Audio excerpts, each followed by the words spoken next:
আসসালামু আলাইকুম। আলহামদুলিল্লাহ নাহমাদুহু ওয়া নাস্তাঈনুহু ওয়া নাস্তাগফিরুহু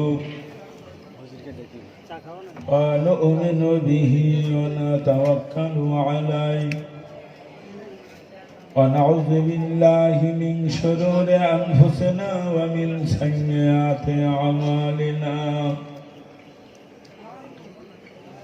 من يهده الله فلا مضل له ومن يضلله فلا هادي له ونشهد أن لا إله إلا الله وحده لا شريك له ونشهد أن سيدنا ونبينا وحبيبنا ومولانا محمدا عبده ورسوله. أعوذ بالله من الشيطان الرجيم. إن الله وملائكته يصلون على النبي يا أيها الذين آمنوا صلوا عليه وسلموا تسليما. اللهم صل على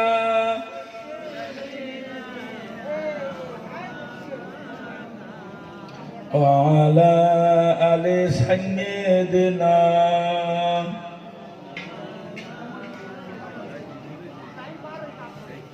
مشرق حب محمد مطلع دیوان ما مطلع خورشید یشقاش سینه سوزان ما بلغ العلا بكماله كشف الدجى بجماله حسنت جميعه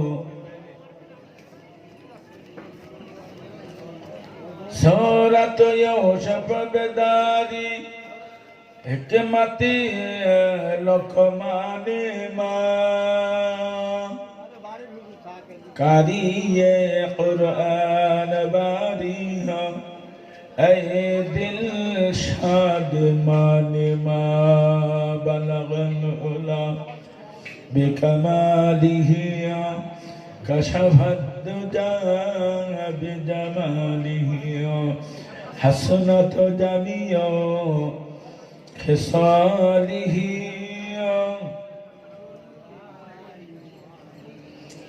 জনাব সভাপতি, সম্মানীয় উলামায়ে কেরাম, উপস্থিত ভদ্র মহোদয়গণ,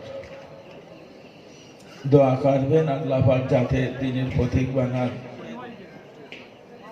পবিত্র শাবানের চাঁদে আজকে জুমার রাত গেল, গুরুত্বপূর্ণ চাঁদে গুরুত্বপূর্ণ রাত্রে পবিত্র মজলিসে আল্লাহ আমাদের বসার সুযোগ দিয়েছেন। শাহী দরবারে শুকরিয়া আদায় করি, তো মহাব্বতের সঙ্গে বলি আলহামদুলিল্লাহ। তারি বাদে তারি হাবিব সৈয়দনা নবী মোহাম্মদ রাসূলুল্লাহ মহাব্বতের সঙ্গে বলি সাল্লাল্লাহু আলাইহি ওয়াসাল্লাম। হুজুরের প্রতি হাজার হাজার দরুদ সালাম। কোরআনে আল্লাহ একাধিক জায়গায় যে বলেছেন ইন্নাল্লাহা মা'আস সাবিরিন, এই কথা কোরআনে খুব বেশি এসেছে।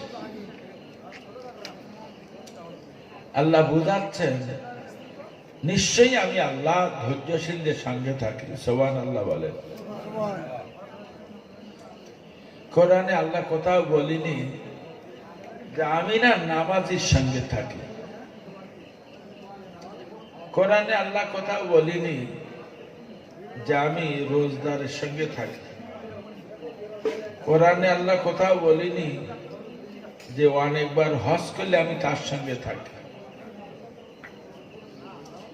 কোরআনে আল্লাহ বলিনি যে অনেক টাকা দান করলে আমি তার সঙ্গে থাকি, বলিনি। বলো, কোরআনে আল্লাহ বলেছে নিশ্চয়ই আমি আল্লাহ শুধু ধৈর্যশীলদের সঙ্গে থাকি।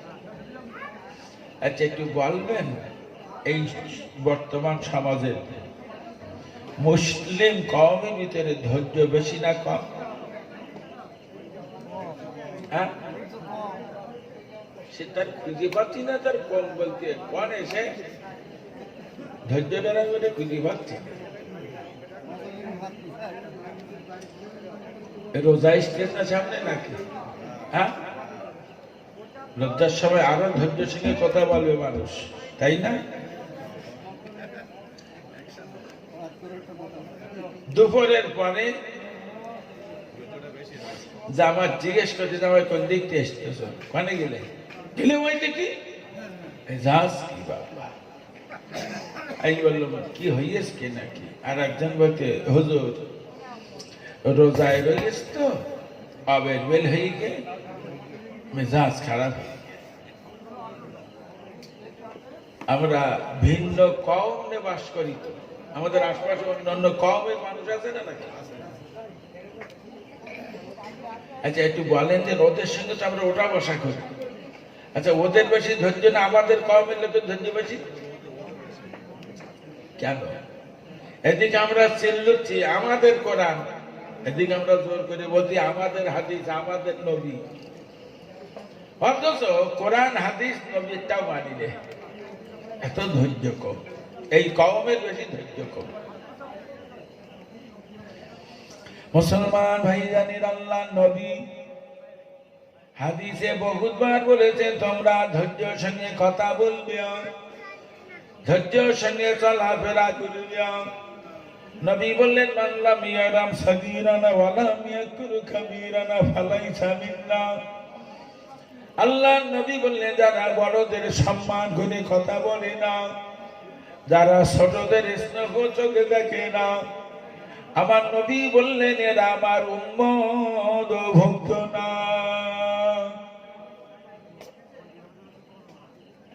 ধৈর্যের সঙ্গে কথা বলি না আমরা, সবসময় বেদাত, আল্লাহ খুশি না। বুখারী শরীফের হাদিসে এসেছে আল্লাহ নবী বলেছেন কর্কশ ভাষীদের আল্লাহ জাহান্নামে পাঠাবে। কর্কশ ভাষীরা জাহান্নামে যাবে, বুখারীর হাদিস আছে। কথা একটু ধৈর্যের সঙ্গে বলেন। খুব বলতে যে আমাদের নবী আমাদের নবী, নবী কি ধৈর্য ধরে? মক্কার জমিনে আমার রাসূলুল্লাহ 40 বছর বয়সে হুজুর আমার কলেমার দাওয়াত দিচ্ছিলেন। এই 40 বছরের ভিতরে মোটা গোটা মক্কার কাফেরেরা আমার নবীর পবিত্র মুহাম্মদ বলে ডাকতো। কি আসছে গো? বলছে পবিত্র মুহাম্মদ আসছে। মক্কার লোক বলতো। আল্লাহ নবী 40 বছর বয়সে যখন নবুয়ত পেয়েছেন হুজুর আমার মক্কাবাসীদের ডাক দিয়ে বললেন এই মক্কাবাসীরা আমার আল্লাহ পাক আমার নবুয়ত দান করেছেন, তোমরা কি বলতে চাও? সীমিত কটা মানুষ কালেমা পড়লো, বাকি মানুষগুলো নবীর উপরে জুলুমবাজি শুরু করলো। আল্লাহ নবী কাবার সামনে দিয়ে নামাজ পড়ে, রাসূলুল্লাহ আমার ভাইজানেরা আল্লাহ নবী নামাজে দাঁড়িয়ে যায়, হুজুর আমার রুকুতে চলে যায়। নবী যখন রুকুতে চলে যায় ওই মাশরিকরা আমার নবীর গলায় উটের পাতা নাড়িগুলো ঝুলাইয়ে দিত। নবী যখন সিজদায় যেতেন আল্লাহ নবীর ঘাড়ে মাথা লাথি মেরে মেরে মাশরিকরা আল্লাহ নবীর মাথা ফাটিয়ে রক্ত বার করে দিত। মুসলমানেরা আমার নবী কোনদিন এদের জন্য বদদোয়া করেন নাই। সর্বশেষ আল্লাহর নবী মক্কা ছেড়ে মদিনায় চলে গেল আল্লাহর হুকুম মতো। হুজুর মদিনা যাইয়া 8 মাস কাটিয়েছেন। 8 মাস বাদে খেলা শুরু হয়ে গেল মক্কার মাসের কেনা। আমার নবী হুমকি দিতে লাগলো, ওগো মুহাম্মদ রাসূলুল্লাহ, মদিনায় যে তুমি আশ্রয় এনেছো, আমরা মদিনায় যাব তোমার মাথা কাটার জন্য ব্যস্ত। আল্লাহ নবী মদিনাবাসীদের নিয়ে আলোচনা করে জিহাদের মোকাবিলা করলো। সর্বপ্রথম জিহাদ হলো বদরের জিহাদ। বদরের জিহাদে মাশরিকরা এরা তাবু বানিয়েছে। আমার নবী সাহাবীরা একটা তাবু তৈরি করেছে। উভয় পক্ষের দূতের সঙ্গে দুধ সরকারি দুধ বোঝে, এই সরকারি দুধ আন্তর্জাতিক আইনি মারা নিষেধ আছে। আন্তর্জাতিক আদালতে এদের বিচার হয়। সরকারি দুধের বিরাট দাম, ওদের মারার আইন নেই। যে কোনো জায়গায় ঢুকে খবর গুলো নেবে, ওরা নিয়ে কাগজে ফেলাস করতে হবে। সরকারি দূতের সঙ্গে আলোচনা হলো, আজকে কোনো দেয়া যাবে না, আগামীকাল সকাল থেকে দেয়া যাবে। সারাদিন চলে গেল, সন্ধ্যা ঘনিয়ে এসেছে। নবী সাহাবীদের বললেন, তোমরা খাওয়া দাওয়া করো, বাবা আরামে চলে যাও, সকালবেলা জিহাদের ময়দানে যেতে হবে। সারা রাত চলে গেল, ফজরে নামাজে পড়ে নবী সাহাবীরা বলে, ইয়া রাসূলুল্লাহ, আমরা কাফেরদের তাঁবুর দিকে তীর ছুড়তে পারি কিনা? নবী বলেন, না না না, তোমরা তীর ছুড়বে না যতক্ষণ পর্যন্ত ওই মাশরিকরা আমাদের দিকে তীর না ছুড়বে। সুবহানাল্লাহ বলেন। মাশরিকরা মক্কা থেকে মদিনায় নবী সাহাবীদের নবীর মারার জন্য। এখনো নবী কি বললে, ওদের সুযোগ দাও, যতক্ষণ ওরা তীর না ছুড়বে ততক্ষণ তোমরা তীর ছোড়ো না। সুবহানাল্লাহ বলেন। সুবহানাল্লাহ বলে হবে না বলো? বেরেনে জিজ্ঞেস করে নবী কতটা ধৈর্যের পরিচয় দিয়েছে। এখন আমি সেই পাটকেল বোতা থেকে এখানকার একজনের খুন করার জন্য এইছি ভাই, ধরা পড়ে গেছি। আমাদের তাড়াতাড়ি ছাড়িয়ে দেবেন নাকি? কথা বলেন নাকি? সঙ্গে ওই জিহাদের ময়দানে 70টা কাফের মারা গেল, 70টা কাফের ধরা পড়লো। নবী সাহাবীরা 70 জন কাফের নিয়ে মদিনার মসজিদে নবীর সামনে হাজির। সাহাবীরা বলে, ইয়া রাসূলুল্লাহ, হুজুর আপনি একটা বড় অনুমোদন দেন, এদের সবাইকে মসজিদ নবীর সামনে ফেলে গলাগুলো কেটে দেব। নবী বললেন, না না না, খবরদার মেরো না বাবা, ওরা সবাই তো দোষী না, ওরা সবাই একে অপরের সঙ্গে এসেছে, ওদেরকে সব খাওয়ার ব্যবস্থা করে দাও, ওদের বিশ্রামের ব্যবস্থা করে দাও। মুসলমান কারে বলে? ধৈর্য কারে বলে? আল্লাহ কেন বলেছে আমি ধৈর্যশীলদের সঙ্গে থাকি। আমরা একটা জিনিস খুব ভালো শিখেছি এই পার্টি করতে গিয়ে, বদলা চাই বদলা চাই, বদলা চাই বদলা চাই। কি শেখা শিখেছি? শুধু বদলা চাই শিখেছি। 70টা কাফের ধরে নিয়ে গেছে। নবী বলেন, ওদের খাওয়া দাওয়ার ব্যবস্থা, ওদের বিশ্রামের ব্যবস্থা করো। কেন আমার আল্লাহ কোরআনে বললেন, লাকাদ কানা লাকুম ফি রাসূলিল্লাহি উসওয়াতুন হাসানাহ, পৃথিবী জমিনে উত্তম আদর্শ হলো রাসূলুল্লাহর আদর্শ। নবীর আদর্শনে যদি আমরা কবরে যেতে পারি তাহলে আমরা কবরে নাজাত পাবো। আমরা যদি আবু জেহেলের আদর্শনে কবরে যাই, আমরা কবরে নাজাত পাবো না। ও মুসলমান ভাইজানেরা, একটা বছর পার হতে দিল না, মাশরিকরা আবার আওয়াজ তুলেছে উহুদের জিহাদের জন্য। উহুদের ফেরাতে জিহাদ হবে। আল্লাহ নবী 700 জন সৈন্য নিয়ে উহুদের ফেরাতে হাজির হয়ে গেছে। কাফেরেরা 10,000 সৈন্য নিয়ে হাজির হয়েছে। মুসলমান কটা বলল?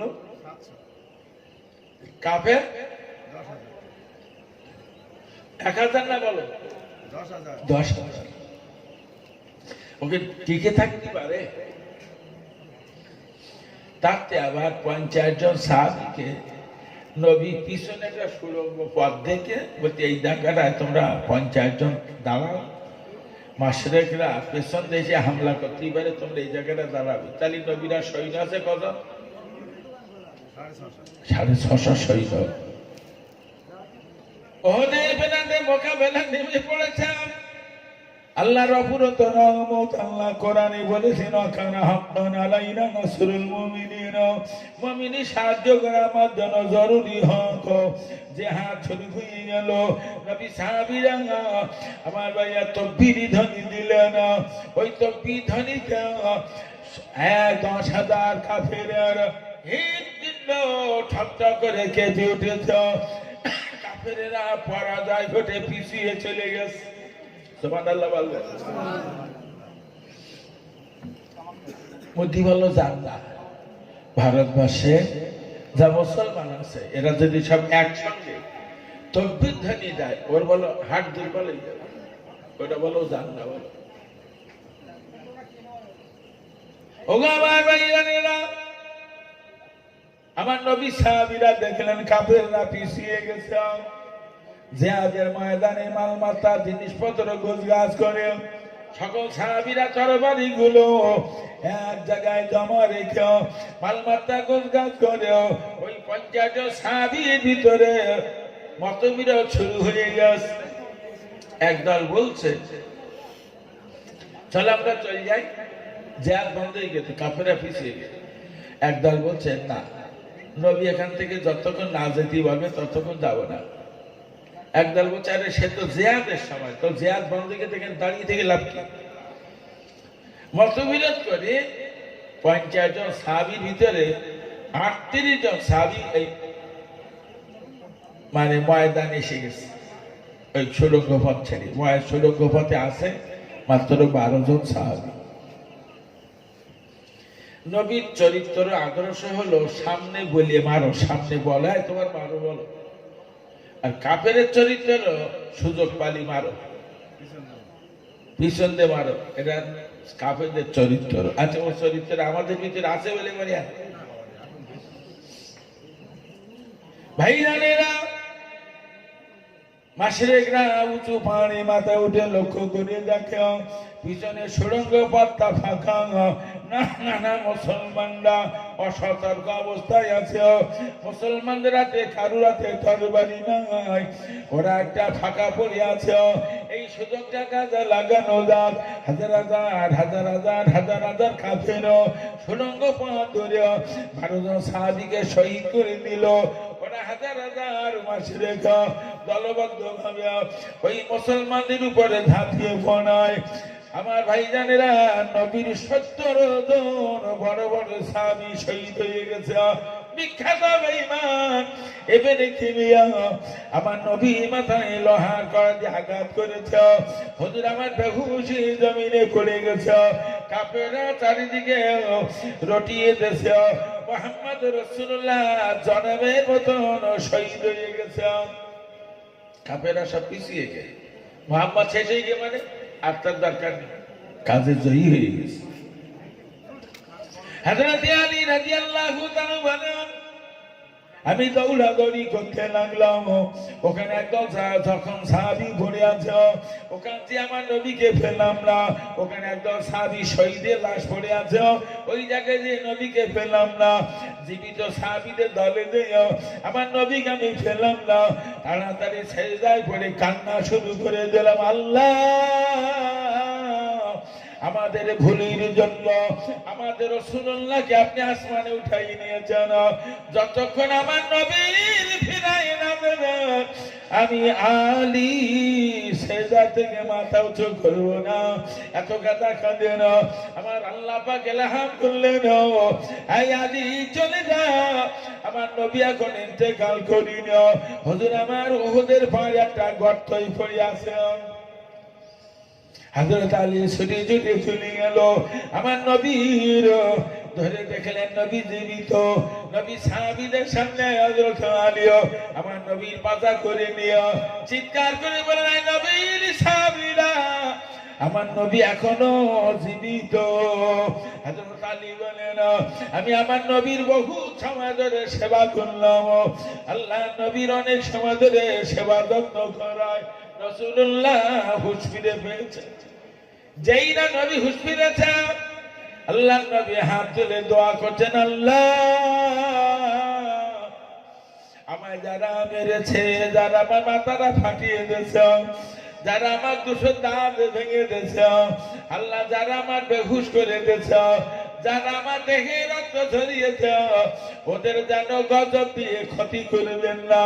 আমি নবী, আমি রাসূল, ওরা জানে না করে মেরেছে। আল্লাহ আমার মারার জন্য আপনার গজব নাযিল করবেন না। সুবহানাল্লাহ বলবেন। সুবহানাল্লাহ বলে কি হবে? নবী কতটা ধৈর্য ধরে। আমরা কি চাই? আমাদের ভাষা কি? শুধু বদলা চাই, বদলা চাই। নবী কি করলেন? শুধু দোয়া চেয়েছে। মদিনায় রুটি গেছে, গোটা মদিনায় এই মুহাম্মদ রাসূলুল্লাহ শহীদ হয়ে গেছে শুনেছেন? সারা মদিনায় এই খবর পৌঁছে গেছে। মদিনার দলে দলে দলে দলে মহিলারা উহুদের প্রান্তে হাজির হয়ে গেছে। উহুদের প্রান্তে এসে একজন মহিলা আমার নবীকে বললেন, ইয়া রাসূলুল্লাহ, হুজুর আমি আমর বিন জামহুর বিবি, আমার স্বামীর নাম হযরত আমর বিন, হযরত আমর, ও নবী আমার আমর বিন জামহুর বিবি, আমি স্বামী আমার শহীদ হয়ে গেছে, আমি এসে দেখলাম। নবী বললেন, আমি তো তাকে জিহাদে আসতে বলিনি। ও তো খোলা মানুষ, ও তো বললাম জিহাদে যেতে হবে না। আমর বিন জামহুর বিবি বলে, ইয়া রাসূলুল্লাহ, হুজুর আমি রান্না করছিলাম, স্বামী আমাকে বারবার বলে, বিবি আমার নসিব মন্দ, আমি একটু জিহাদে যেতে পারলাম না। আমি বললাম, আপনাকে তো জিহাদে যেতে নবী নিষেধ করেছে, আমাদের চারটে ব্যাটা আমার নবীর সঙ্গে জিহাদের ময়দানে আছে, আপনাকে যেতে নিষেধ করেছে। তবুও বারবার বলে, বিবি নসিব বড় মন্দ, আমি একটু জিহাদে যেতে পারলাম না। ইয়া রাসূলুল্লাহ, বারবার এই কথা বলায় আমি একবার বলে ফেলেছি, আপনার ইচ্ছা থাকলে আপনিও যেতেন। বলার সাথে সাথে আমাকে বলে, ওগো বিবি, শিকারা করে আমার উঠটা দাও, আমার তরবারিটা দাও, আমার ঢালটা আমার হাতে দিয়ে দাও। হুজুর উটের পিঠে চড়ে বসে এগুলো আমার কাছ থেকে চেয়ে দিও। বললেন, বিবি রে, আমি জিহাদের ময়দানে শরীক হতে যাচ্ছি, কি করবো ইয়া রাসূলুল্লাহ? স্বামীর অবাধ্য কাজ করতে পারি না, কিন্তু আমার স্বামী এমনি করে জিহাদের ময়দানে এসেছে। আল্লাহ নবী বললেন, এই মুহূর্তে যারা আমর বিন জামহুর লাশটা উটের পিঠে বেঁধে দাও। হযরত আমর বিন জামহুর লাশ উটের পিঠে বেঁধে দেওয়া হলো। মদিনার পানে উট চলতে রাজি না। উটির মাধ্যের কথা, হাঁটো মদিনায়, হাঁটো যাবে না। পিছনটা করে দাঁড়িয়ে আছে, মদিনার দিকে পিছন করে দাঁড়িয়ে আছে। নবী বলেন, আর উটির আর বেরো না। আয় আমর বিন জামহুর বিবি, তোমার স্বামী বাড়িতে আসার সময় কিছু বলেছে? বলে, হুজুর আমার স্বামী উটের পিঠে রওনা করে বললেন, আল্লাহ জীবনে জিহাদের ময়দানে যেতে পারবো কিনা জানি না, তবে আমার একটা সুযোগ হয়েছে, আমি জিহাদের ময়দানে যাইতেছি। জিহাদের ময়দান থেকে আপনি আমাকে আর ফিরাই আনবেন না। আল্লাহ নবী বললেন, যাও, তোমার স্বামীর লাশ মদিনায় যাবে না, দোয়া কবুল হয়ে গেছে, এই উহুদের প্রান্তে দাফন করার ব্যবস্থা করে দাও। আমর বিন জামহুকে কেন্দ্র করে 70 জন সাহাবী সব উহুদের প্রান্তে কবর দেওয়া। যারা গেছে মদিনায় তারা দেখেছে ঠিক এইরকম উঁচু করে, চতুর্ধার বিশাল উঁচু করে পাঁচিল দেওয়া আছে। ওই পাঁচিলের ভিতরে 70 জন সাহাবীর কবর দেওয়া হয়। সেই পাঁচিলি ধারে গেলি যত বড় পাষণ্ড হাতি হোক ওর চোখ দিয়ে পানি বেরোবে, সব রক্ত মাখা দেহ সব এখানে শোয়া রবে। আচ্ছা, নবী মানসিক ভাবে খুব কষ্ট পাচ্ছেন না? কিন্তু বুঝতে পারেননি কি বলি, ৭০ জন সাহাবী ওহদে দাফন করিয়েছে, মানে মানসিক ভাবে খুব আনন্দে আছে। নিজেও তো অসুস্থ, দেহে রক্ত ঝরিয়ে শেষ হয়ে যায়। আল্লাহ নবীকে নিয়ে মদিনায় যাওয়া হলো। মদিনা নবীর সামনে আবু বকর সিদ্দিক, ওমর ফারুক রাদিয়াল্লাহু তাআলা আনহু আল্লাহ নবীর ধরে রেখে দিয়েছেন। নবী সাহাবী আবু বকর ওমরকে, আমার নবী বলে, আবু বকর ও বাবা ওমর, আমার শোয়ার জায়গা করে দে বাবা, শরীরটা বড় ক্লান্ত, দেহে রক্তগুলো ঝরে শেষ হয়ে গেছে। এই আবু বকর, আমার শোয়ার জায়গা করো। আপনাকে বাড়ি পৌঁছা দিতে রাজি না, আমার নবীর, আপনার নবী হুজুর আপনারা পৌঁছা দিও। মদিনার সমস্ত নারীরা, মদিনার ছোট ছোট ছেলেরা মেয়েরা, তারা শুনেছে নবীর ইন্তেকাল হয়ে গেছে। আমরা বলছি নবী বেঁচে আছে, বিশ্বাস করি না, হুজুর আপনাকে বাইরে দাঁড়াতে হবে। মদিনার নারী পুরুষ বাচ্চা কাচ্চা আপনাদের দেখার জন্য ব্যস্ত। নবী বলেন, যদি তাই হয় তাহলে মসজিদ নবীর গেটের কাছে শোয়ার জায়গা করে দাও। দলে দলে মদিনার নারীরা, যুবকরা, যুবতীরা সবাই রাসূলুল্লাহ দেখে থাকছে। বেশ কিছুটা রাত হয়ে গেছে। নবীর খেদমতে হযরত আবু বকর, হযরত আলী, ওমর, ওসমান সব বসে আছে। আল্লাহর নবী বললেন, বাবা আলী, একটা বড় পাথর আনো, শিকারা করে একটা বড় পাথর আনো। হযরত আলীকে বললেন, ওই পাহাড়ের উপরে আমাকে দাঁড় করিয়ে দাও, আমার এই ক্ষত স্থানটা তুমি চেপে ধরো। নবীর কাছে খবর এসেছে, ইয়া রাসূলুল্লাহ, এই মুহূর্তের জন্য মক্কার একদল কাফেরেরা মদিনায় হামলা করার জন্য বেরিয়ে এসেছে।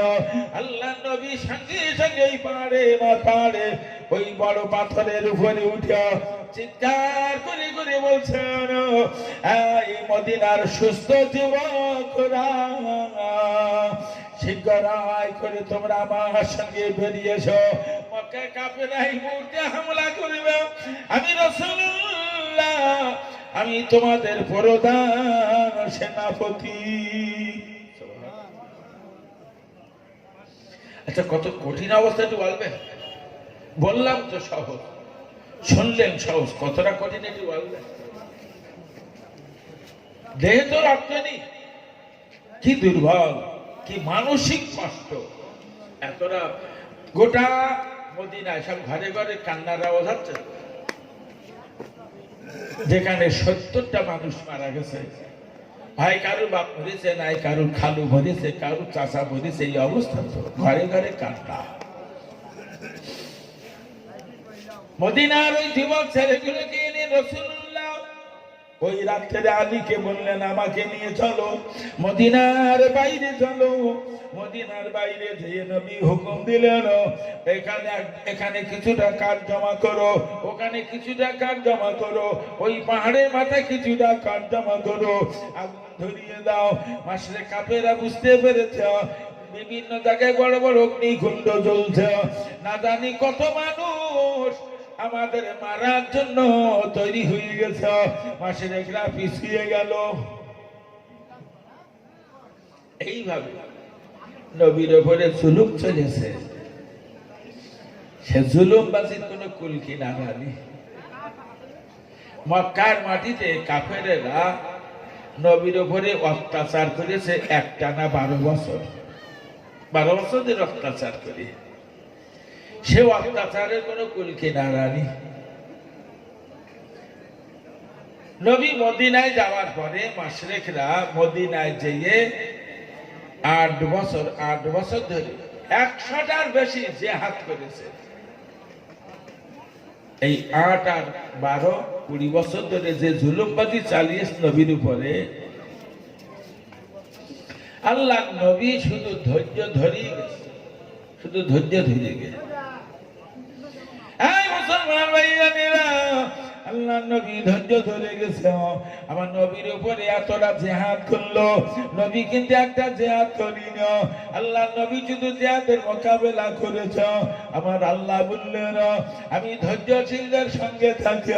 কি রহমত নাযিল হলো গোটা মক্কা মদিনা। আমার আল্লাহ পাক আমার রাসূলুল্লাহর হাতের কবজায় দিয়ে দিয়েছে। সব নবীর হাতে আজকে, সব নবীদের দেশে। তো হুজুর বিরাট একটা সুযোগ পেয়েছেন। আজ 8 বছর মক্কায় যাবেন না। মদিনাবাসীদের বললেন আমি মক্কায় যাব, কাবা জিয়ারতে যাব, আমার জন্মভূমিটা একটু দেখবো। তোমরা যাবে নাকি বাবা? হাজার হাজার হাজার হাজার সাহাবী খুব আনন্দের সঙ্গে আমার নবীর সঙ্গে রওনা হয়েছেন। মদিনা শরীফে যাবে, মদিনা শরীফে যাবে। কিছুটা রাস্তা যাওয়ার পরেও নবী বললেন আমার একটা হিষ্টপুটে উট দাও, আমি আগে কাবা শরীফে চলে যাব। আল্লাহ নবী অত্যন্ত বিচক্ষণ ব্যক্তি, হয়তো মক্কায় গিয়ে কোনো কাফেরের দেখতে পাবে। আমার এই মদিনা সাহাবীদের ভিতরে কেউ না কেউ ধরে এত মেরে দেবে। তাই নবী আগে আগে কাবা শরীফে যাও। কাবার সামনে দিয়ে দেখে বৃদ্ধা মহিলা একটা বড় বক্সা নিয়ে বসে আছে। আমার রাসূলুল্লাহ দিয়ে বললেন ওগো বুড়িমা এখানে কেন বসে? বলে বাবা আমার এই বক্সার ভিতরে আমার সমস্ত প্রয়োজনীয় জিনিস আছে, আমি এমনি করে নিয়ে চলে যেতে পারছি না, আমার এই গাটুরিটা ফেলে রেখে যেতে পারছি না। মুহাম্মদ রাসূলুল্লাহ বলেন আমার একজন ধানে দুশমন আসছে বাবা, আমাকে পেলেই মেরে দেবে। হযরত রাসূল পাক বলেন ও বুড়িমা তোমার এই বক্সাটা কত দূর দিয়ে এসে তুমি মুহাম্মাদের হাত থেকে বেঁচে নেবে? বলে বাবা ওই যে সামনে বড় পাহাড়টা দেখছো, ওই পাহাড়ের আড়ালে যদি দিয়ে আসে বড় উপকার হয়। আল্লাহ নবী বুড়িমাকে বলেন চলো বক্সাটা ওই গাঠুরিটা নিয়ে দূরে পাহাড়ের আড়ালে রেখে। নবী বললেন বুড়িমা আমি কি যেতে পারি? আমার নবীকে বুড়িমা বললেন এত বড় জানের দুশমনের হাত থেকে আমাকে বাঁচালে বাপ, তুমি কোন বংশের ছেলে, কার বেটা? আমার সঙ্গে তো তোমার পরিচয় দাও, তোমার জন্য আশীর্বাদ করব। আমার নবী আর গোপন করেন নাই, বলে ফেললো বুড়িমা 4 ভাই পালিয়ে চলে যাচ্ছিল, আমি সেই আমিনার বেটা, আমি আমিনার বেটা, না না না আমি আব্দুল্লাহর কলিজা টুকরা মুহাম্মদ রাসূলুল্লাহ, আমি হলাম রাহমাতুল লিল আলামিন। বুড়িমা বলেন হার চলে যাবে না, এত বড় জানের দুশমনকে পেয়ে না না তার প্রতিশোধ নিলে না বাবা, তুমি সত্যকারে রাহমাতুল লিল আলামিন, আমার ফেলে রেখে যাবি না।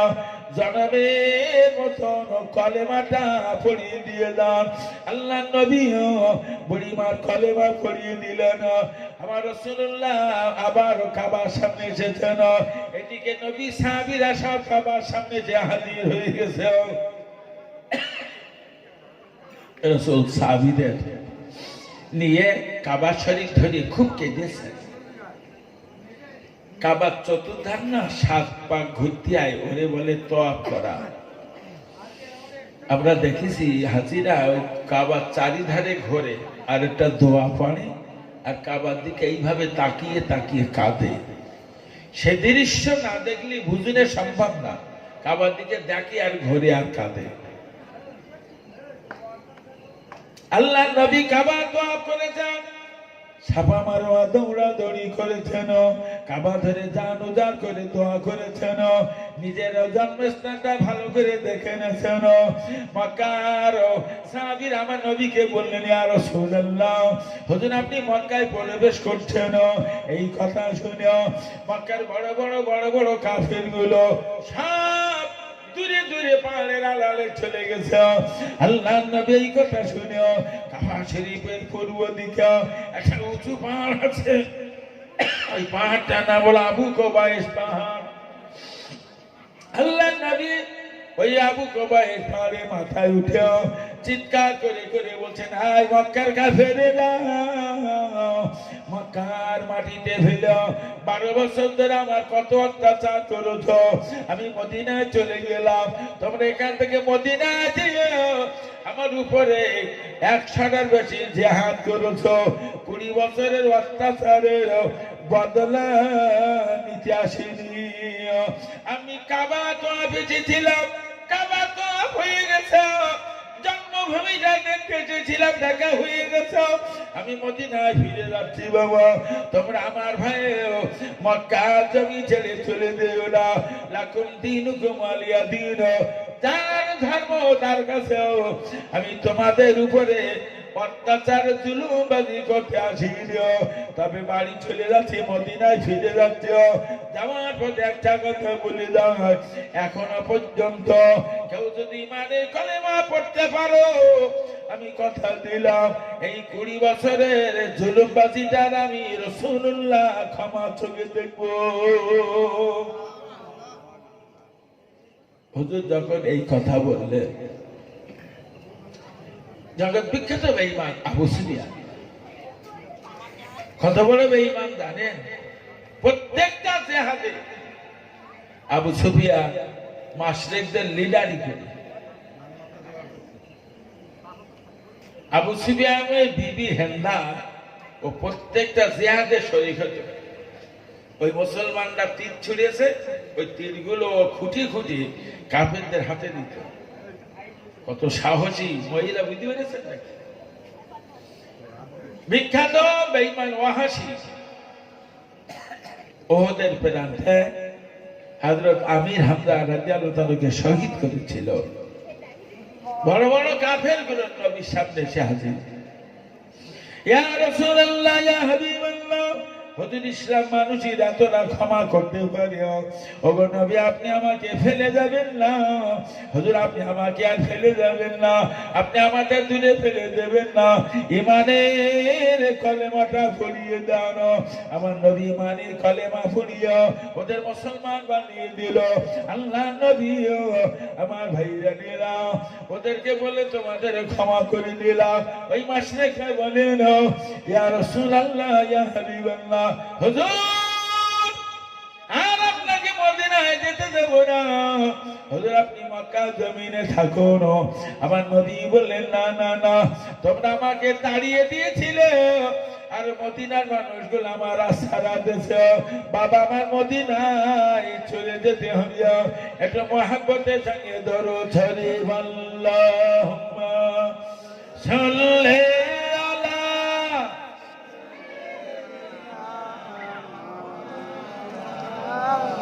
وعلى آل سيدنا।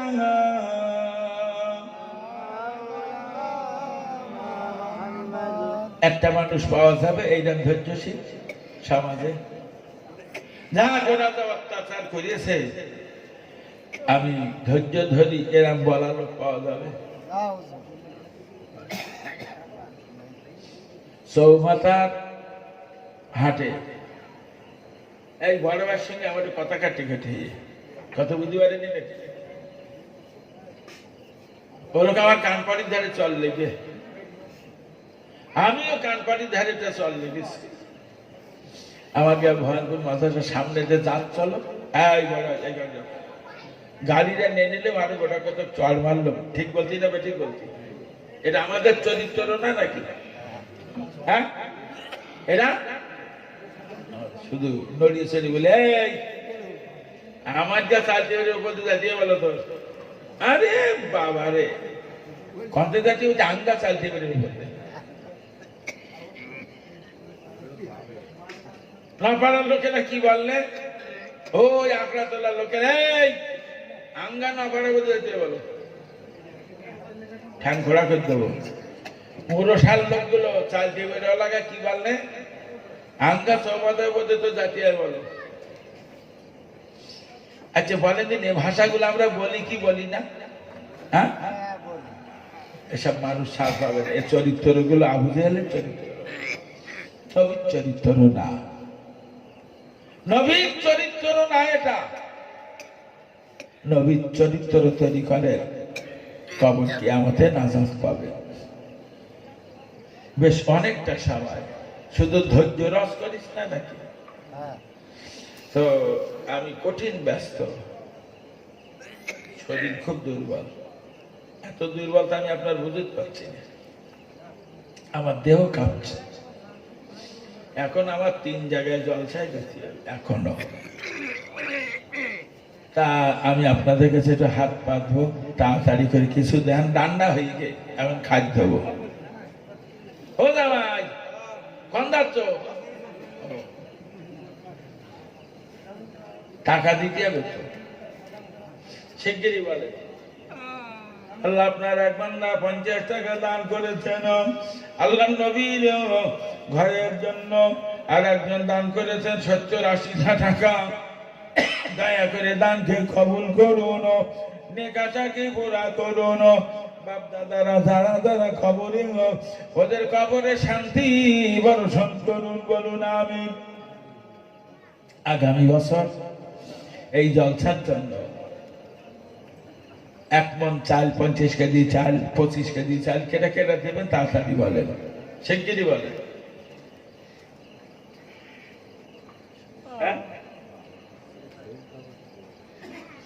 আল্লাহ আমার ভাই জানো নগদে 500 টাকা দান করেছেন, ওর বাপ খবরে, মা খবরে, আল্লাহ ওর আপনজন যারা খবরে, ওদের খবরগুলো রহমত দিয়ে ভরপুর করুন। সোনার মানিকের বাড়ির রোগ পীড়া বিপদ আপদ থেকে দয়া করে হেফাজত করুন, এটা মহব্বত করে বলেন আল্লাহুম্মা আমিন। আর কে বলবেন? 1 মণ চাল আগামী বছর এই জলসা, আগামী বছর এই দিন জলসা হবে। কি বলো অন্তত তোমার নাম বলো।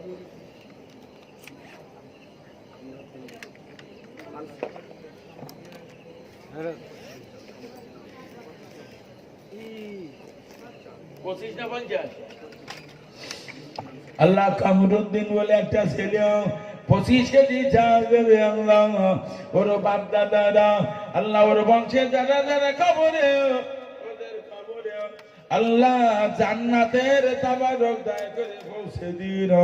আল্লাহ মাদ্রাসা ছেলে আল্লাহ 30 টাকা দিয়ে গেল, দয়া করে দানকে কবুল করুন। মেয়েরা তাড়াতাড়ি কিছু পয়সা পাঠাও, চাল, আলু, গোশ, পেঁয়াজ, রসুন কেনা কি দেবো তাড়াতাড়ি বলো। আজকে দিতে হবে না, আগামী বছর 1 বস্তা আলু, 1 মণ চাল। আর একজন বলবেন 25 কেজি চাল দেবো।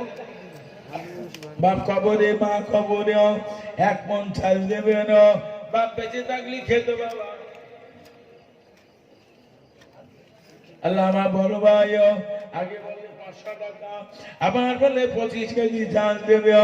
আল্লাহ ওর বাপ মা দুজন কবরে, আল্লাহ দয়া করে আমার সোনার মধুর দান কবুল করুন, জান্নাতি মেহমানদের তাবারক বানাতে 25 কেজি চাল দেবে।